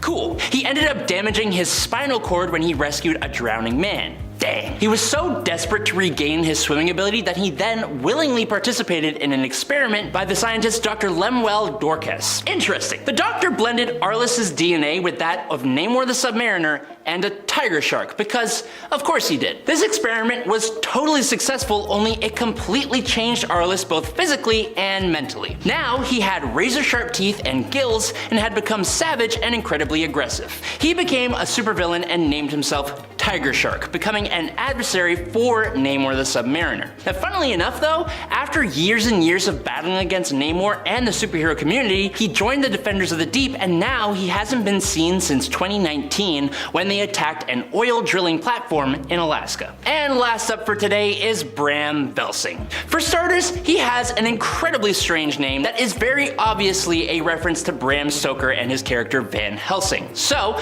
Bram Velsing, also known as Dread Knight, is better known as an enemy to Tony Stark in the Ultimate Universe. Unfortunately, in the 1610 universe, he just becomes another Iron Man villain that creates another Iron Man-like armor. But in Earth 616, Bram Velsing was actually a Latverian scientist who didn't like Dr. Doom's schemes and was punished by having a mask fused to his face. He became kind of like a villain, but also a servant to Dr. Doom in a way, allying himself with Victoria Frankenstein and the creations of Victor Frankenstein, which would make you think that he was actually a hero, but he was never played that way. He eventually moved on from being just a Dr. Doom villain and has gone on to fight Iron Man on a few occasions, as well as the Black Knight and Spider-Man. He was this really cool looking armored up man with an even cooler mask, wielding a super cool lance, riding a black winged horse. It was dope, but curiously, while he's never actually been sent to the afterlife, his last appearance was serving Dr. Doom in Iron Man Legacy Volume 1 Number 3 back in 2010, and he hasn't been seen since. Spidey Super Stories are full of villains we never see again. It was a series created in partnership with the children's educational show The Electric Company. The villains can be equally as scary as the ones in the comics, but sometimes they're also a little bit goofy. One goofy guy is the Wall. He is a brick wall. Literally. His backstory is tragic. He was a teen with an after-school construction job. A pile of bricks fell on him and he fused with his body, making him a wall. I feel for him. I've said it before, I'll say it again. One of my top irrational fears is that I will be confused with an object if our atoms line up. Poor guy. He's very mad about his circumstance, valid, and takes his anger out on Spider-Man, who had nothing to do with it. And on Spider-Man's day off too. The battle took place at a baseball game because that's what Spidey was doing on his day off. It's very clear that the Wall survives. Him and Spider-Man get kicked out of the game and are seen chilling on a bench outside. But that's it. He's just gone after. The only other thing I can find about him is his Marvel Strike Force profile posted April 1st, 2021. Hopefully he's out there right now getting de-walled by one of the many geniuses of the Marvel Universe. From the X-Men side of it all, we have Spectra. The poor girl is from an unnamed dimension that was consumed by a world eater. She is the only survivor of the event, but there are also other universes that went through the same same thing, she ended up joining a group of other survivors called the Magical Resistance. The Resistance encounters the X-Men, and believing them to be working with the World Eater, attack strike-to-kill style, forcing the X-Men to escape to different dimensions. When the Resistance meets the X-Men a second time, Spectre uses her lie-detecting powers to figure out that they are all on the same side, and she helps the X-Men fight the World Eater. The World Eater is slain, causing a massive burst of energy. Spectre is able to fly into bodies to control them. She did this to Storm in the first battle,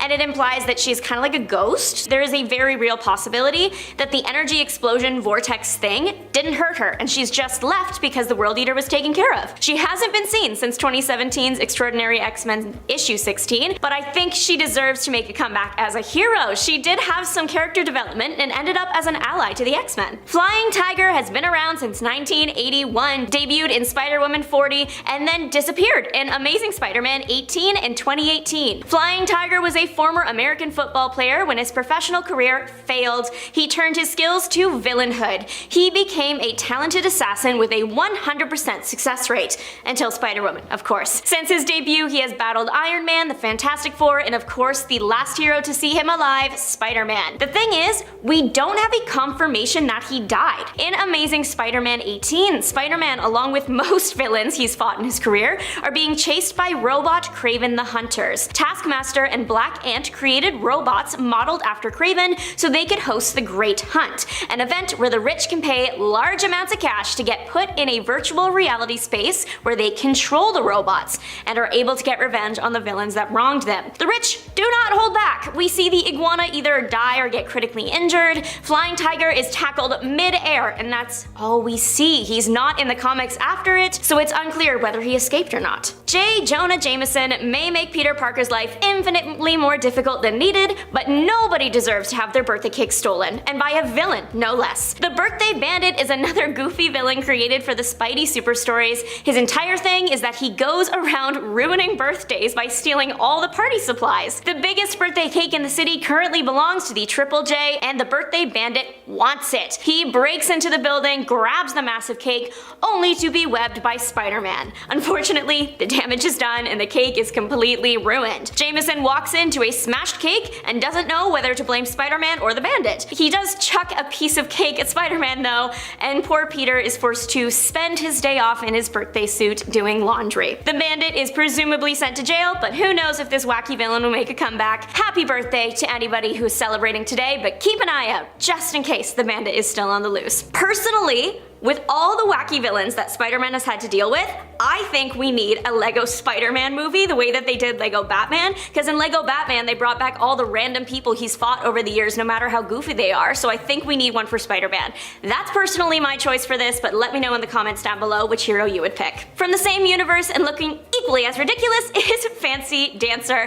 This guy is a bigger deal than the last one, okay? Spider-Man has had to team up with Miss Marvel this time to take him down. Fancy Dancer kidnapped the principal dancer in the ballet and planned to take her back to his studio. He gets found by the two heroes backstage and a fight breaks out. Numerous blows and dance puns are thrown around until Spider-Man takes him out by pushing him in a fountain. The kidnapped dancer is returned to the ballet and Fancy Dancer is never seen again. Former head of the Brotherhood of Evil Musicians hasn't been seen since his debut in the powerful Pachyderms in 1989. Clarinetto is an intelligent man. He has been posing as a music teacher at a music conservatory, but he wasn't teaching people music, he was teaching them to become celebrity impersonator warriors. There is a musical battle of epic proportions that takes place, and it ends with one of the super elephants creating a super blast that takes out the school and presumably everyone in it. We don't see Clarinetto ever again, which could be because he was blown away, but the power elephants were only ever meant to be a one-hit wonder, so we'll never know if Clarinetto made it out. Although he was a fan of the leader of the wrong side of World War II, so I think he can just stay away, that's okay. The Thought Police in George Orwell's 1984 are probably the most famous, but Marvel has also toyed with the idea in 3 issues of Sleepwalker. 3 issues for 3 members. Marvel's Thought Police were made up of Wiretap. He could jam communications between any device. There was also Nightstick. He was a very strong brick wall of a man, not literal this time,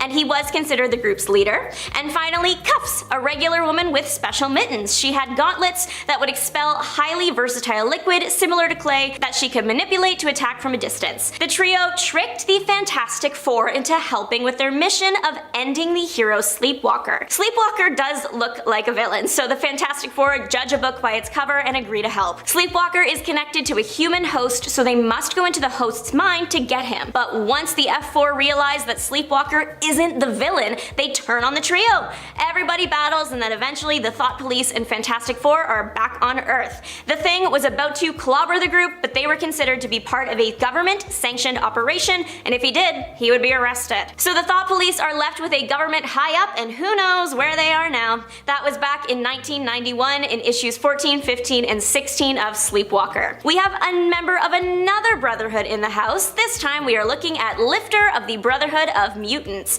Lifter's abilities include density manipulation. He can give himself super strength just by changing his body density. He can also manipulate gravity, reducing its effect on what he touches. Magneto created the Brotherhood, but when he left the picture, the group changed their name to become Mutant Force. They were working for Mandrill as soldiers for hire fighting the Defenders. Then the Mutant Force moved on to join the Secret Empire as thugs, again battling the Defenders. The group reinvented themselves a second time, becoming the Resistance, a group against the Mutant Registration Act. Lifter and Mutant Force would protest by causing disturbances around the world and organizing rallies.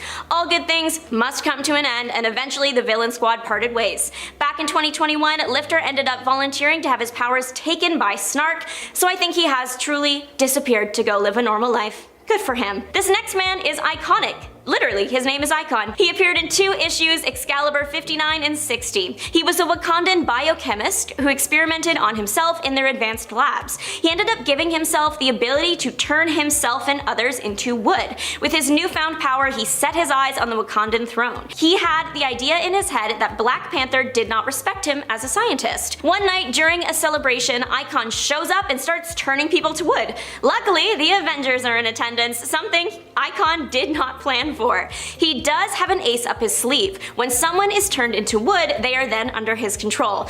Black Panther will not let the Avengers attack the wooden people as they are his subjects. But worry not, out of nowhere comes this guy called Jungle Man to distract Icon, giving the Avengers their moment to start the fight.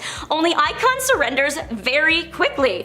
See, his whole plan rested on taking the throne quickly through fear, because the turning to wood thing only lasts an hour. The change back makes him pass out and he's carried away by Black Panther. That's all, folks. He was an old man, so maybe natural causes took him out, but he is literally never seen again. Coldheart, a villain with a point. Sadly, she hasn't been seen since Avengers Standoff. Coldheart has had a tragic life. Her son was caught in the crossfire of a hero and villain's battle and sadly passed away. From that day on, the heartbroken mother has hated heroes because she believes they never get a proper punishment for when they level a city during a fight and innocent lives are lost.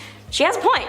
To get her revenge on the heroes of the world, she stole her costume from the government agency she worked for. Her suit is bulletproof and comes with 2 cryonic swords that can freeze anything they touch. She primarily fights Spider-Man, and he is one of the only heroes that has survived her pursuit of them. She was inspired by his good nature and genuine want to protect civilian lives that she let him go. She eventually lands herself in prison, but escapes in New Avengers. This woman is tough. She survived the Stamford explosion and then ends up in S.H.I.E.L.D.'s Pleasant Hill prison, eventually joining in on the massive Avengers Standoff battle. And then we haven't seen her since. She is a highly trained martial artist and swordswoman, suggesting that she was probably a field agent of some sort when she worked at the agency.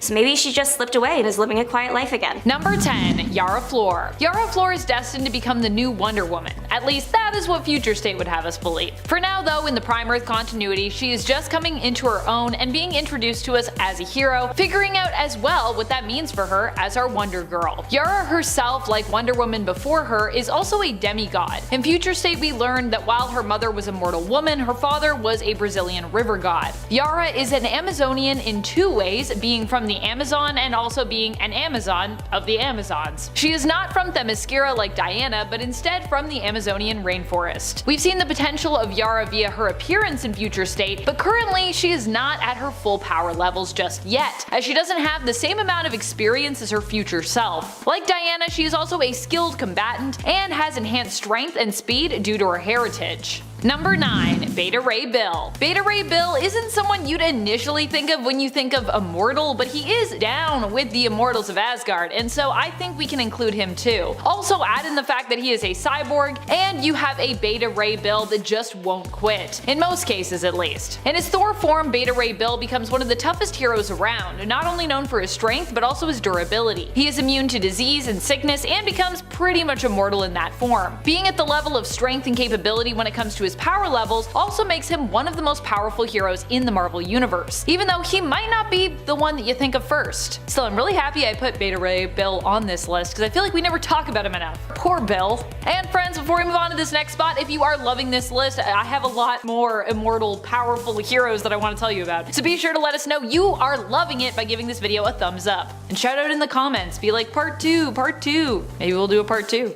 Number 8. Orion. Orion is one of the new gods and also the son of Darkseid. But just because his dad is one of the greatest villains of all time when it comes to the DC universe doesn't mean that he can't be a hero, which is ultimately what Orion is, preferring to fight on the side of good. Although this doesn't mean that he never has conflicts with other superheroes in the DC universe, because that does happen from time to time, with Orion arguing that his approach to heroism in certain cases is superior. Orion is an amazingly skilled fighter and leader who is known for his super strength, durability, and stamina. He also is immortal like his father, and because Darkseid has also been established as a constant in the DC universe, therefore invulnerable from ever being permanently defeated, we can discern that Orion likely has a similar thing going on, being descended from Darkseid as he is. Number 7. Icarus. I would be remiss if I didn't at least mention one Eternal on this list. Eternals are known for their immortality. I mean, it's kinda in the name. Eternal.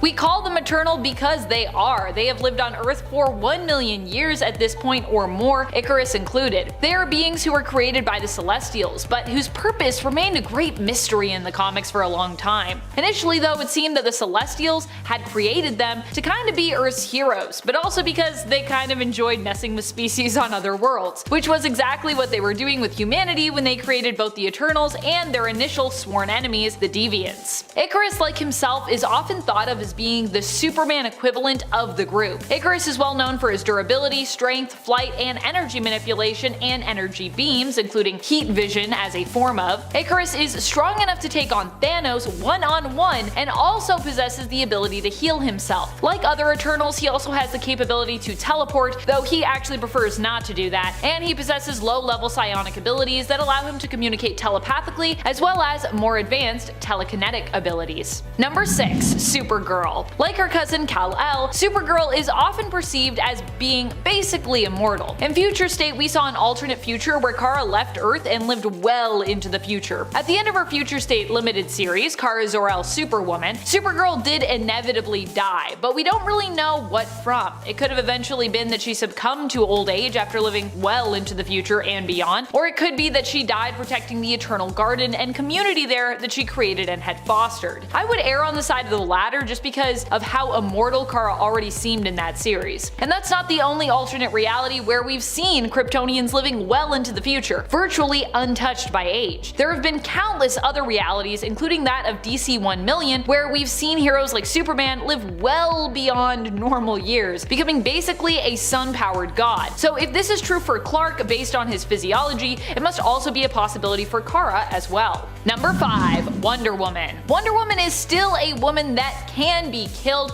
but she has also been known as a demigod in the comics before, with one origin for her making her the daughter of Hippolyta, the Queen of Amazons, and Zeus, a god of Olympus. Really, the god of Olympus. More recently, during the events of Dark Knight's death metal, Diana was also raised up to become an omnipotent god amidst the stars, transcended into an otherworldly being and leaving our earthly plane behind, at least for a while. Diana would get a glimpse into a potential future, giving us the Future State line, world, and event. Wonder Woman is known for being one of the fiercest and strongest fighters amongst the Amazons and in the world of DC besides. Number 4. Cersei. Probably one of the most powerful Eternals around, and definitely one of the few with the greatest staying power in the comics is Cersei. So she's not only immortal as an Eternal, but also immortal in terms of her appearance in the comics. Cersei is introduced to us as one of the members of the Eternals who most loves humanity in the MCU film Eternals, and the same can be said for her in the comics. There she is also known as one of the most sociable Eternals who also appreciates a really good party. In fact, when she was tricked into believing she was human, this was kind of what her whole world centered around. She became like all about parties. When it comes to her power levels, Cersei is often seen as specializing in the power of transmutation. In the comics, this has never been restricted to non-organic matter either, and also gives Cersei the power to heal. As an Eternal, she not only possesses this power, but also has complete control over every molecule of her being, making her quite durable and quite hard to kill. Even when Eternals are killed as well, they're resurrected, meaning they can never really die. Not only that, but Cersei can fly, teleport, and has super strength,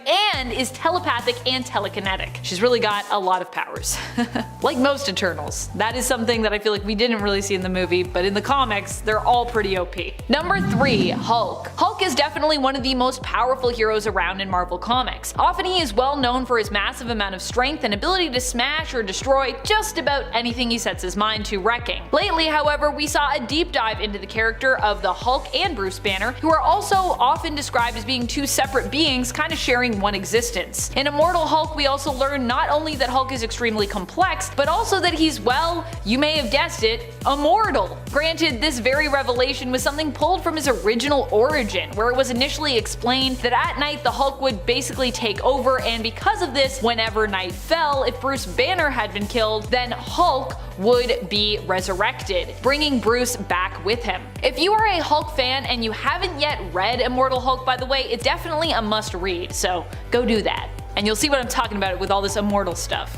If you didn't already know, because I feel like, you know, if you've been a Hulk fan for a long time, then you probably were like, I mean, it makes sense. Number 2. Jean Grey. Jean has died a lot, and I mean a lot, and yet she always comes back. If that isn't immortality, I do not know what is. Even when she has been dead for years, she still returns. A big part of what makes her so indestructible is how much the Phoenix Force loves her and often sees her as its preferred host. I guess except for the whole Phoenix tournament thing, that really threw my whole understanding of the Jean-Phoenix connection for a loop. As a superhero, Jean is one of the most powerful around, but often chooses to show restraint when it comes to her abilities unless she is really needed to set things right. She's just kinda too OP as well. She is an Omega level telepath and an extremely powerful telekinetic. Number 1. Superman. One of the most immortal of the immortals out there, and one of the most powerful is Superman, who has been established as immortal as long as he's under a yellow sun. Granted, his immortality is a little bit conditional, but when it comes to being a powerhouse, Superman is undisputedly one of the best and most established in comics today. I mean, they kinda had to nail down his powers and give him weaknesses to make his struggles more grounded. That's how unstoppable he initially was. Back when his superpowers were basically whatever he needed them to be in order to save the day and solve problems. Superman has also died before, but has pretty much always come back, and following the death of Superman, we also learned that due to Kryptonian technology, even this publicized and sensationalized death would most definitely not be a permanent thing. A very powerful factor that Superman also possesses when it comes to his immortality is how popular he is, evidently.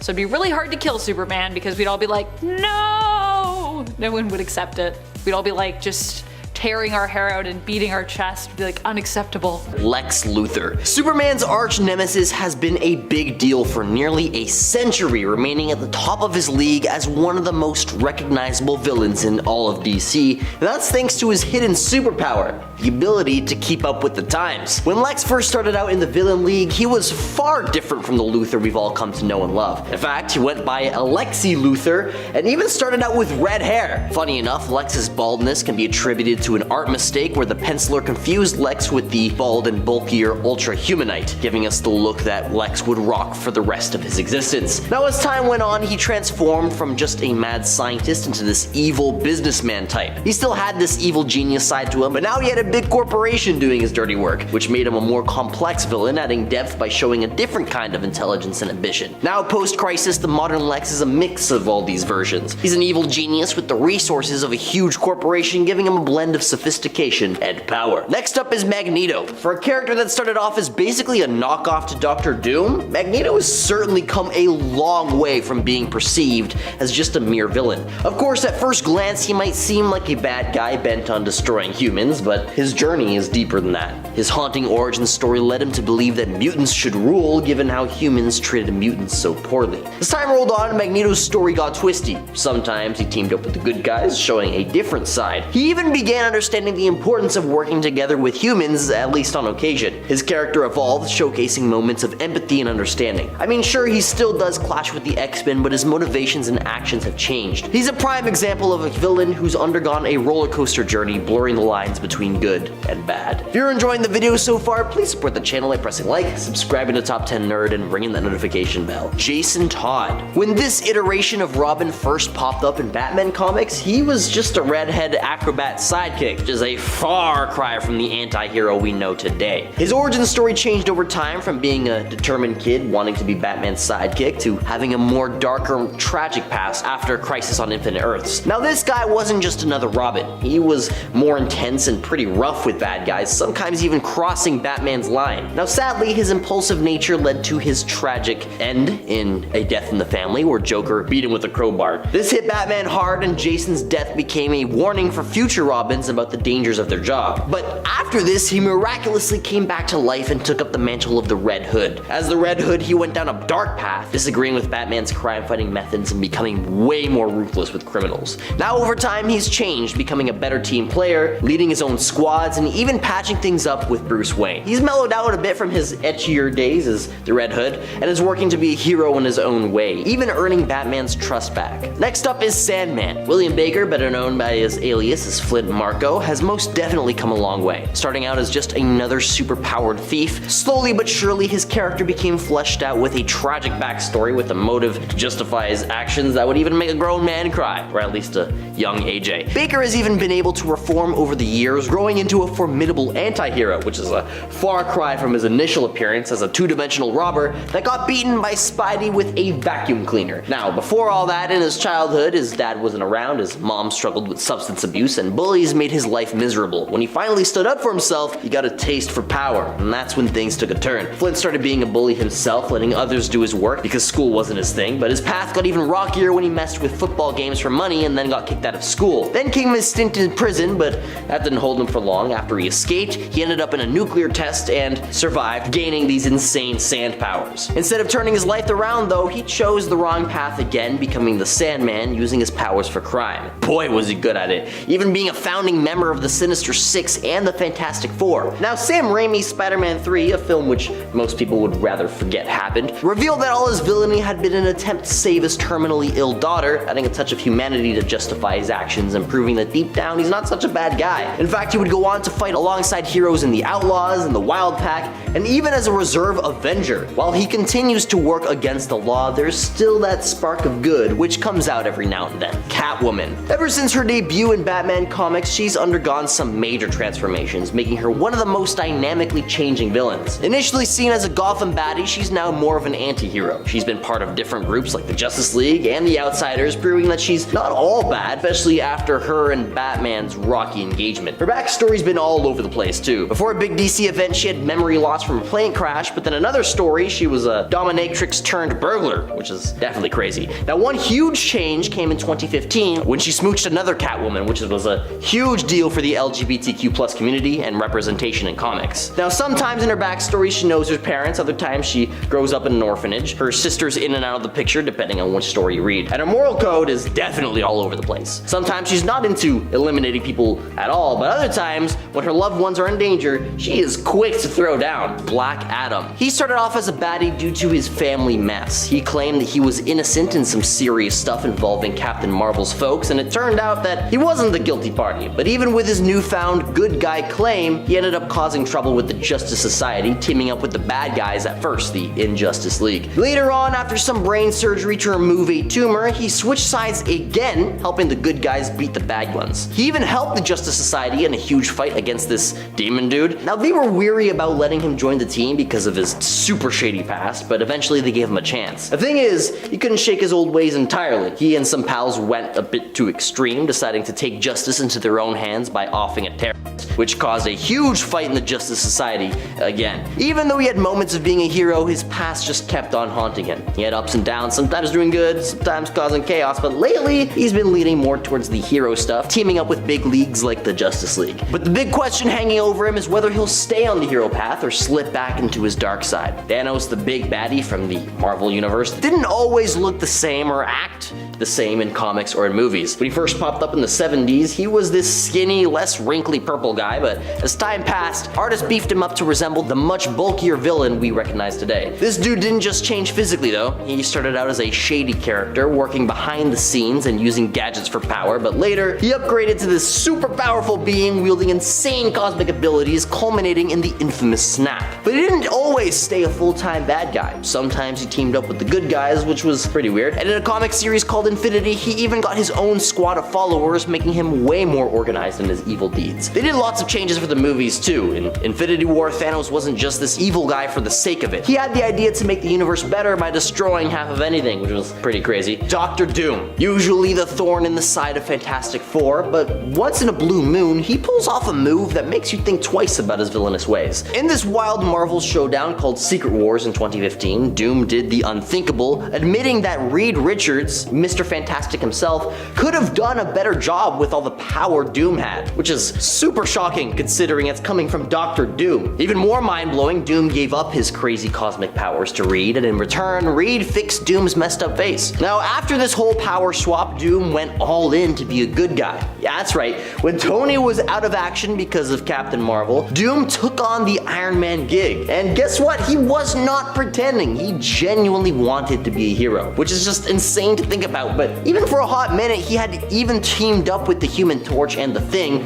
fighting the good fight. Major Disaster. Once a not so popular green baddie, Major Disaster surprised everyone by flipping the script and joining the Justice League of America. Back in the day, he was like this forgotten action figure buried deep in the toy chest, a Z-list villain that nobody really cared about. But then, he became a Justice League member during the Joe Kelly and Doug Mankey's JLA run, and the shockwaves were astronomical. A villain teaming up with the heroes was major eyebrow-raising material. At first, the League gave him the side eye, as expected, trust issues, you know, but slowly but surely they warmed up to him. This was Major Disaster's shining moment in the big leagues. Fans cheered for his unexpected turnaround. But then, eventually, after the story arc, he panicked. He just vanished. Fans were pretty bummed because they wanted more, but he's been missing in action ever since. Mr. Freeze, initially known as Dr. Victor Fries or Mr. Zero, started off as a typical icy antagonist in the world of comic books. But let me tell you, his story took a wild turn in 1992 with that Batman the Animated Series episode called Heart of Ice. You see, before that, it was just your run-of-the-mill baddie chilling out in the background of Batman's world, but then something magical happened. The animated series reimagined Mr. Freeze, giving him depth that we'd never seen before. And his voice, oh man, he had this deep, haunting voice that made you just feel his pain. Suddenly, Freeze wasn't just freezing Gotham, he was a guy wrecked by sadness and revenge. The core of this story revolved around his wife, Nora. Freeze was desperately trying to save her from a terminal illness, but big corporate greed and a tragic lab accident with cryogenic stuff turned him into a guy who can't survive outside of an ice suit. But then things got icy in a bad way. Remember Arnold Schwarzenegger as Mr. Freeze in that Batman and Robin movie? Yeah, the one with all the cold puns like chill out and ice to meet you. It was a goofy take that turned Freeze into a walking joke, and unfortunately that's what many folks still remember him as to this day. In the comics, Freeze stayed close to the serious version from the animated series until the New 52 reboot shook things around. Scott Snyder took Freeze in a different direction, making him way less sympathetic by altering his backstory. Suddenly Nora wasn't his wife anymore, just some girl with a made-up illness, and the guy who pulled the plug on his research, surprise surprise, it was none other than Bruce Wayne himself, which was a twist that made everyone involved a lot less likable. So while some chop him up as just a dude with the freeze ray, he's actually way cooler than that. Pun intended. Starting off this list supremely strong, we are talking about Mr. Sinister. What makes Mr. Sinister so great? Well, he's not really just one person anymore, but many different people kinda all combined together, or well, split, but you know, all joined by the fact that they're all a version of Sinister. Are you confused yet? Don't be. Allow me to explain. A while ago in the comics, we learned that while we believed that Nathaniel Essex had basically transformed into Mr. Sinister, it turned out that Nathaniel Essex had actually kinda just died, and Mr. Mr. Sinister had instead taken his place. And then we learned it wasn't just Mr. Sinister who was created to do this, but instead 4 clones total, each one different with their own focus in terms of the answer to evolution, which means that Sinister is so much more than Sinister at this point. That plus his own recent accomplishment of conquering all mutants and creating his own reality, which was shaped in his own image and sins of Sinister, is what makes him so powerful. Basically, don't underestimate Sinister. Speaking of those who aren't what they seem, Brother Blood recently claimed to have been turning over a new leaf during his appearance in the Titan series. Now, I wasn't buying his claims myself though, because I know just how dastardly and dangerous this villain can be. Although that being said, while I didn't believe he'd come over to the side of good,